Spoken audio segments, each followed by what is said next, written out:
इंशाल्लाह एक आध बार फिर भी आओ। और अभी तो समय बाकी है, इंशाल्लाह एक आध बार फिर भी आओ।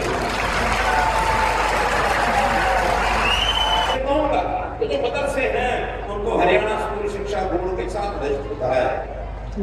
कुरान पढ़ेंगे, आयतें पढ़ेंगे, पढ़ना चाहिए, कहीं आपत्ति नहीं है। उर्दू पढ़ेंगे, पढ़ना चाहिए।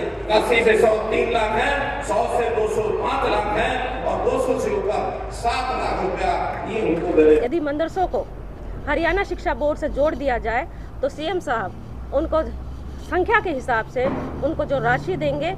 इनको दिल्ली आगरो, इनको दिल्ली आगरो, उनको जैसलमेर, इनको कालो पहाड़ मेवात को चलो लड़ो राना सांगा की गए। 1504 नौकरियां दी जाती हैं, 1400 अध्यापक आज हमने दिए हैं और इसी इलाके से दिए।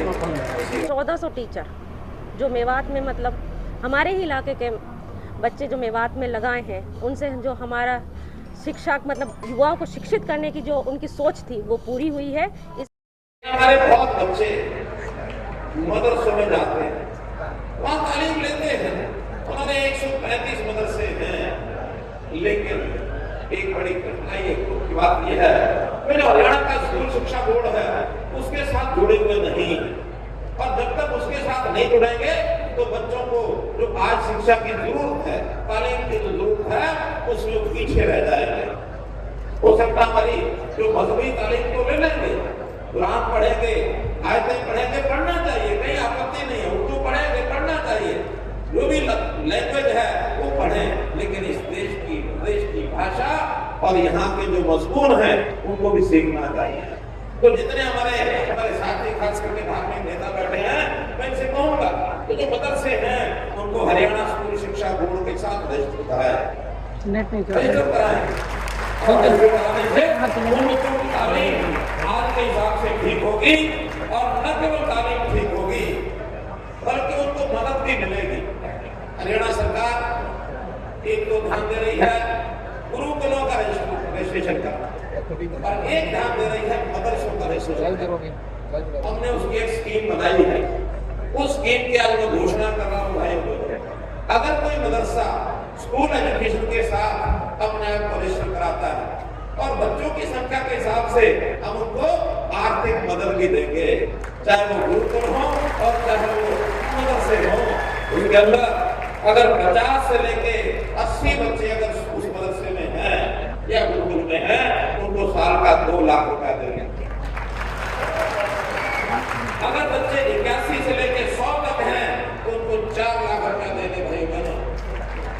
इसी प्रकार अगर वो 101 से 200 हैं तो उनको 5 लाख रुपया देंगे।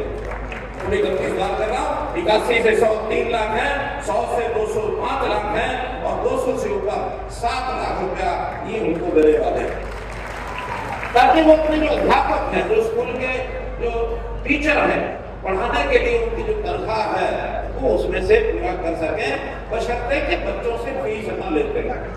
ये बच्चों को फ्री, वैसे पहले से भी फ्री पढ़ाते हैं, मुझे लगता है मदद से, और बिल्कुल फ्री पढ़ाएंगे तो साल का इतना पैसा हरियाणा सरकार देगी, इसलिए आप लोग अपने अध्यापकों को काम कर सकते हैं। तो एक भरोसा दिलाया है, यदि मदरसों को हरियाणा शिक्षा बोर्ड से जोड़ दिया जाए तो सीएम साहब उनको संख्या के हिसाब से उनको जो राशि देंगे। कांग्रेस की सरकार ने उन्होंने पढ़ाई जरूरी कर दी थी कि अब जो ड्राइवर होगा उसको पढ़ा लिखा होना चाहिए। मेरा यहाँ के 35-40 हजार ड्राइवरों में पुराने हो गए हैं, सब अच्छे सीख गए हैं, गाड़ी को बहुत अच्छे प्रकार से चलाते हैं। अब इसमें में क्या पढ़ाई करेंगे? आने के बाद वो पढ़ाई का जो विषय उसमें से खत्म कर दिया, और ये 35-40 हजार लोग की रोजी रोटी बचा के रखी है। वो लोग रखेंगे नहीं, वो लोग रखेंगे नहीं। आपको क्या पता ड्राइवरों की रोजी रोटी बचाएंगे नहीं? बताइए ना। तो इस नाते से बहुत बड़ा काम पुराने लाइसेंस वाले जो थे, छपेड़ा में ड्राइविंग स्कूल भी हमने खुलाया, ताकि आगे जो नए ड्राइवर बनेंगे वो पढ़ाई लिखाई करते हुए ड्राइव को सीख करके और उसके बाद वो लाइसेंस मिले और ड्राइव आगे कर सके। यहाँ जितने अध्यापकों की कमी है, उन अध्यापकों को जो खास करके मेवात जिले के होने चाहिए, उन्हीं का चयन करके और एसकेआर में उनको डिप्लॉयमेंट दो, ताकि मेरा की हसन खां की मूर्ति का अनावरण हुआ, उनको अनवील किया और मूर्ति को लगा करके आज वो इंतजार पूरी हुई।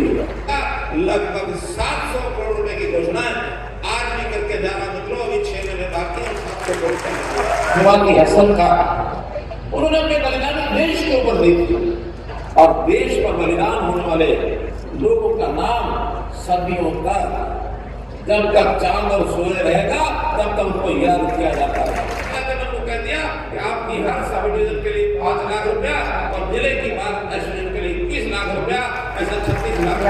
मुशायरा का शेर मोहम्मद उस्मान जो जम्मू कश्मीर मुशायरा के अंदर और लड़ाई लड़ते हुए देश के ऊपर शहीद होकर बलिदान हो गया।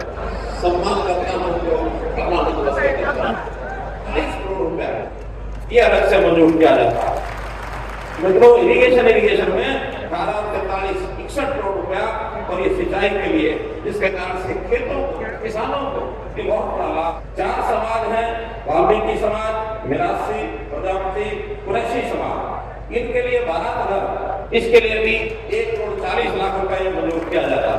अलवी समाज गनगवा पंचायत द्वारा जगह दी जाएगी और उसके लिए भी 50 लाख रुपया वहां भवन निर्माण के लिए ये दिया जाता है। तो मैं घोषणा नहीं कर रहा, मैं 1 करोड़ रुपया आज सुबह चलने से पहले नगीना की पंचायत के लिए सैंक्शन करके और वहां से भिजवा दिए गए हैं। तो नगीना की पंचायत को 1 करोड़ रुपया भिजवाने के बाद आपको जानकारी दे रहा हूँ। आज सीएम साहब ने मेवात वासियों को, जो उनकी मेवात वासियों की पुरानी मांगे थी, उनको आज पूरा करके मेवात वासियों को खुश कर दिया है। 1400 टीचर जो मेवात में, मतलब हमारे ही इलाके के बच्चे जो मेवात में लगाए हैं, उनसे जो हमारा शिक्षा, मतलब युवाओं को शिक्षित करने की जो उनकी सोच थी वो पूरी हुई है। इससे युवाओं को प्रेरणा मिली है, युवा आगे चलकर और शिक्षित होंगे, अपने दमखम पे नौकरियां पाने की जो उनकी उम्मीदें हैं वो और बढ़ गई हैं। मदरसों का जो है सीएम साहब, उन्होंने उनके लिए प्रोत्साहन दिया है, उनको एक भरोसा दिलाया है। यदि मदरसों को हरियाणा शिक्षा बोर्ड से जोड़ दिया जाए तो सीएम साहब उनको संख्या के हिसाब से उनको जो राशि देंगे वो बहुत ही सराहनीय है। जैसे कि वो बहुत पुरानी मांग है हमारी मेवात वासियों को, उसको पूरा करते हुए माननीय मनोहर जी ने मेवात वासियों को ये एक सबसे बड़ा तोहफा दिया है। भारी भीड़ जो की है उसके बारे में क्या कहें? जनता ने पूरे जोश से माननीय मनोहर लाल जी का स्वागत किया है। इससे ये हमें आने वाले दिनों में ये पता चल रहा है कि जनता अब भाजपा से दूर नहीं है, भाजपा का भरपूर साथ देगी आने वाले दिनों में और माननीय मनोहर लाल जी फिर तीसरी बार सीएम बनने जा रहे हैं।